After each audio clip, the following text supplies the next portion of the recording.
सदफ और अब्दुल्ला के बीच में जैसे ही मामला ठीक होने लगते हैं तो बीच में कोई ना कोई अमार आकर जो टांग अड़ा देता है, जिसकी वजह से अब्दुल्ला की सारी मेहनत के ऊपर पानी फिर जाता है। इस मामले पे अब्दुल्ला बड़ा परेशान होता है कि भाई क्या किया जाए। मुझे ऐसा लगता है कि लास्ट एपिसोड तक ऐसी तरसता रहेगा, तड़पता रहेगा और एंड लास्ट एपिसोड में इसकी जो डेथ हो जाएगी, क्योंकि जिस हिसाब से उम्मीद लगाकर बैठा हुआ है ना, ये जब भी करीब जाने लगता है, इससे जब भी कोई ना कोई ऐसा मौका मिलता है तो बीच में अमार आ जाता है, जब हमशा आकर दरार डालना शुरू कर देती है, जिसकी वजह से इन दोनों के बीच में जो ताल्लुकात होते हैं ये खराब होना शुरू हो जाते हैं। अब नेक्स्ट एपिसोड में क्या हो सकता है, अमार को ये लगना शुरू हो चुका है कि भाई सदफ बहुत जल्दी मेरे सामने तलाक की डिमांड करेगी। अगर तलाक की डिमांड करती तो क्या अमार इसे तलाक देने के लिए तैयार हो जाएगा। इस वक्त अब्दुल्ला सदफ को अपने एरिया में लेकर आया था, तो उसके बाद अब्दुल्ला ने सदफ के सामने ये झूठ बोला था कि मैं कुछ टाइम के लिए बहरले मुमालिक में जा रहा हूँ, मेरी मीटिंग्स हैं, जैसे मैं वापस आऊँगा तो आपके साथ मुलाकात करूँगा। तो सदफ बात समझ लेती है। ये जो बात होती है, ये जो झूठ होता है, अब्दुल्ला पहली दफ़ा सदफ के सामने बोलता है। सदफ तो यकीन कर लेती है। अब अब्दुल्ला सदफ से दूर चला जाता है। अब्दुल्ला सदफ का सामना नहीं करना चाहता। अब्दुल्ला को इस बात का पता है कि भाई अगर मैंने इसका सामना किया तो मेरा दिल पिघलना शुरू हो जाएगा और मुझसे सब कुछ बर्दाश्त नहीं होगा। लेकिन अपने जो इसके पर्सनल बंदे होते हैं ना, उनके साथ ये बात शेयर नहीं करता। जिस वक्त वो जो बंदा होता है, ज़ीशान होता है, वो सदफ के पास जाता है तो सदफ को किसी बहरले प्रोजेक्ट पे लेकर जाता है, विजिट के लिए लेकर जाता है, तो वहीं पर सदफ के सामने ये बात शेयर कर देता है।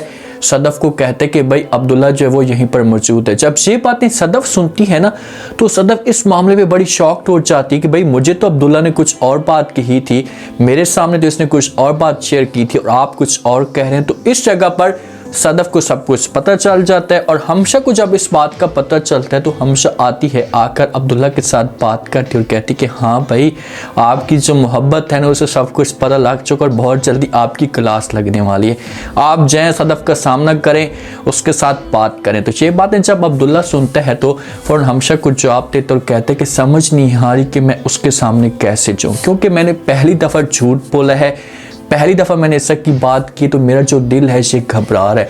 तो हमसे इसे पुश करने की कोशिश करेगी, इसको कहेगी कि भाई कुछ भी नहीं होता, एक दफ़ा आप जाएँ तो सही, जाकर बात तो करें। तो मुझे पूरा यकीन है कि वो आपकी बात के ऊपर यकीन कर लेगी और आप सॉरी भी कर लेना, तो इस तरह से मामलात जो होंगे ये बेहतर होना शुरू हो जाएंगे। बहरहाल किसी भी तरह से अब्दुल्ला बात मान लेते हैं हमारी हमशा की और ये पहुंच जाता है सदफ के पास। सदफ के सामने जाकर खड़ा हो जाता है, बेचारा परेशान होता है, इसके पाँव हाथ सब कुछ कांप रहे होते हैं, ऐसे समझ नहीं आ रही होती कि भाई सदफ अब मुझे क्या कहेगी। और सदफ ने जो बातें की हैं ना, अब्दुल्ला के दिल के ऊपर से बातें गुजरती हैं, अब्दुल्ला के दिल को तकलीफ़ देती हैं। सदफ कहती है अब्दुल्ला को कि भाई आपने झूठ क्यों बोला, आप क्या समझते हैं। सदफ को इस बात का पता तो है कि भाई अब्दुल्ला मेरे सामने झूठ किस वजह से बोल रहा है, क्योंकि वो मेरा सामना नहीं करना चाहता। मेरे सामने होगा तो उसे सब कुछ बर्दाश्त नहीं होगा और इसी वजह से वो ऐसा झूठ बोलकर मुझसे दूर होना चाहता है। तो सदफ कहती है अब्दुल्ला को, आपको क्या लगता है कि भाई आपकी खातिर मैं किसी और को छोड़ दूंगी। तो ये बातें जब अब्दुल्ला सुनता है तो अब्दुल्ला चुप हो जाता है। आगे से सदफ कहती है कि भाई आपको ये जो लगता है ना, ये बिल्कुल भी गलत लगता है,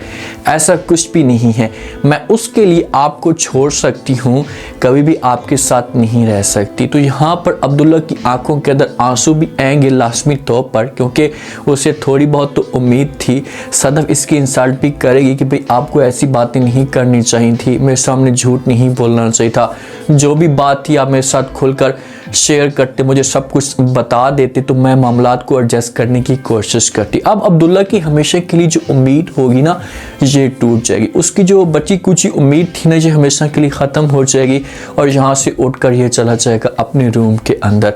जो उमार होता है ये बार बार आता है, आकर सदफ के साथ बात करता है, इसे राज़ी करने की कोशिश करता और कहता है कि भाई जो भी होना था वो तो हो चुका है, आप प्लीज़ मुझे माफ़ कर दें, मेरे साथ वापस आ जाएं, मैं कोशिश करूँगा कि आपको खुश रख पाऊँ। जब से बात सदफ सुनती है तो ये अमार को इनकार भी कर देती।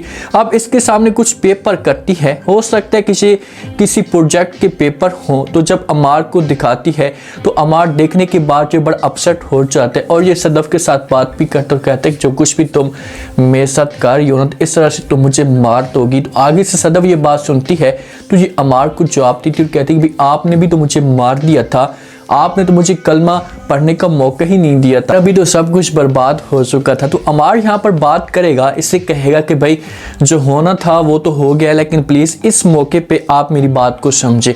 अब सदफ के दिल में अमार के लिए जगह नहीं है, ठीक है। इसने इतने जुल्म किए हैं ना सदफ के साथ, सदफ को इतनी तकलीफें दी हैं कि सदफ अमार के साथ नफरत करती है। वो शक्ल भी नहीं देखना चाहती, वो चाहती कि किसी तरह से मैं इसे जान छुड़ा लूँ, लेकिन अमार अब जान नहीं छोड़ना चाहता। अमार और भी सदफ के क्लोज होता चाह रहा है, इसके सामने यहाँ पर रिक्वेस्ट करेगा, इसका हाथ जोड़ेगा कि आप मेरे साथ मेरे घर में चले। इस वक्त सदफ अमार के घर में नहीं आना चाहती। जो हमशा होती है ये आकर बात करती है हमारे अब्दुल्ला के साथ। एक तो हमशा है ना, ये जब तक यहाँ से जाती नहीं है, इसके किसी के साथ शादी नहीं होती ना, तो ये हर वक्त अब्दुल्ला को ऐसी परेशानियाँ दे देकर इसे मार देगी। इसे हमेशा की इसकी जो उम्मीद होगी ना वो भी ख़त्म कर देगी। हमशा कहती कि भाई ये जो नजूमियों वाली बात करती है, कहती अब उसके साथ वो मिलेगा, आकर बात करेगा, रिक्वेस्ट करेगा, माफ़िया मांगेगा और वो मान जाएगी और उसके साथ जाने के लिए तैयार हो जाएगी। यहाँ पर हमारा अब्दुल्ला कहेगा कि ए भाई बस कर, तू इस तरह की बातें ऐसा कि नजूमियों वाले किसे मेरे सामने बयान ना ही कर तो अच्छा होगा, क्योंकि जिस हिसाब से तुम बातें कर रही हो ना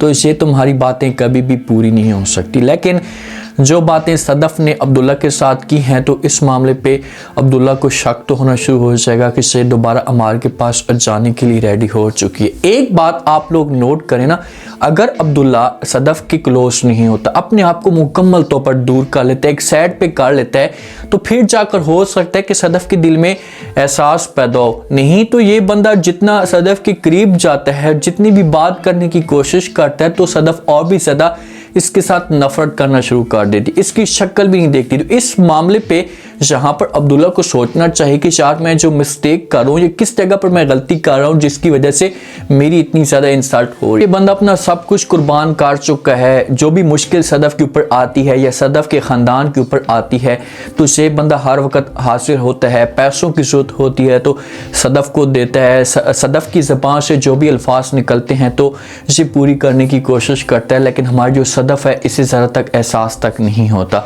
तो इसी वजह से अब्दुल्ला को चाहिए कि इसे हमशा के साथ शादी करे। अगर हमशा के साथ शादी नहीं भी करना चाहता तो हमेशा के लिए दूर हो जाए और सदफ का सामना तक ना करे, इसे बिल्कुल घास तक ना डाले। जो कुछ भी सदफ के साथ होता है होने रहे, उसके बाद फिर जाकर देखना कि सदफ को अपनी गलती का एहसास होगा और आकर से माफ़िया मांगेगी, फिर जाकर इसे इसके दिल में जगह बनना शुरू हो जाएगी कि हाँ यार मेरे लिए जो अब्दुल्ला था ये बहुत ही बेस्ट था। अब झूठ, एक छोटा सा झूठ बोला है, झूठ में अब्दुल्ला का इसमें फ़ायदा था, कोई नुकसान वाली बात तो थी नहीं, क्योंकि वो जब भी आपको देखता है उस बेचारे का दिल पिघलना शुरू हो जाता है और वो मोहब्बत में बहुत तकलीफ़ में चला जाता है। उसे सब कुछ बर्दाश्त नहीं होता कि यार जिसको मैं चाहता हूँ आज वो मेरी आंखों के सामने है लेकिन उसे छू तक नहीं सकता। तो इसी वजह से उसने बेचारे ने अपने आप को दूर किया। उल्टा आप उसके ऊपर जब वो गुस्सा करना शुरू कर देती हैं, इल्ज़ाम लगाना शुरू कर देती हैं, ताने देना शुरू कर देती हैं, तो ये जो बात है ये बहुत गलत है। सदफ को ऐसा नहीं करना चाहिए। तो अब देखते हैं कि क्या होता है आने वाले साथ में। जिस हिसाब से अब्दुल्ला के साथ हो रहा है तो क्या ये अब्दुल्ला जो है वो सदमा से तकलीफ बर्दाश्त कर पाएगा। ये आज का रिव्यू, आज के टीजर आप लोगों को पसंद आया होगा। आपने कमेंट सेक्शन में लास्ट में बताना है कि आपको क्या लगता है कि जो अमार हमारी मेहनत कर रहा है, बार बार मिन्नतें तरले कर रहा है, समझाने की कोशिश कर रहा है कि यार जो कुछ भी होना था वो तो हो चुका है, आप प्लीज़ किसी भी तरह से मेरे साथ जो मामला ठीक करने की कोशिश करें। अगर कोई ऐसी बात करता है तो क्या सदफ इसके साथ जाने के लिए तैयार हो जाएगी? अगर जाती है, जाकर अमार के साथ रहती है, कुछ वक्त गुजारती है और उसके बाद फिर अमार जो अपनी हरकतों के ऊपर आता है तो फिर सदफ के पास ऑप्शन क्या बचेगा? अगर ये दोबारा वापस आती है अब्दुल्ला के पास तो क्या अब्दुल्ला इसके साथ शादी करने के लिए तैयार हो जाएगा? अब्दुल्ला को शादी नहीं करनी चाहिए। अगर दूसरी दफ़ा सदफ इससे धोखा दे दी, देखिए इसको धोखा ही कहते हैं ना। जब अब्दुल्ला आपके लिए मेहनत कर रहा है तो आपका हक बनता है कि आप अमार से तलाक ले लें। और सदफ को इस बात का पता भी है कि भाई ये जो बंदा है ये मेरे साथ सच्ची मोहब्बत करते, तो फिर अगर आप छोड़ कर जाएंगे तो उसको धोखा कहते हैं, इसको जो वो वफा नहीं कहते। तो इस मामले पर सदफ को सोचना चाहिए, होश के नाखन लेने चाहिए, वरना इसके साथ बहुत ही बुरा असर होने वाला। आप लोग इस बारे में क्या कहते हैं? अपना फीडबैक लाजमी